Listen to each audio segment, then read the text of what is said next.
Une fonction, c'est un processus, c'est un peu comme une machine. Dedans, on lui rentre un nombre. Par exemple, ici, je te mets 3. Et là, pour cet exemple-là, il va ressortir 9. Si je rentre 5 dans la fonction, il va ressortir 15. Bon, cette fonction-là, c'est une machine qui prend un nombre et qui renvoie le triple de ce nombre.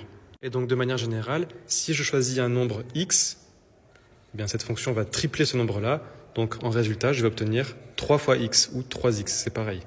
Les nombres qu'on fait rentrer dans la fonction, on les appelle les antécédents. Et le résultat qu'on obtient à la sortie de la machine, à la fin du processus, on appelle ça les images. Bon, les dessins, c'est pratique pour se représenter les choses, mais nous, maintenant, on va manipuler des expressions algébriques. Justement, ici, notre fonction f, dedans, on lui fait rentrer un nombre x, et ce qu'il en sort, c'est 3x, 3 fois x. X, c'est l'antécédent,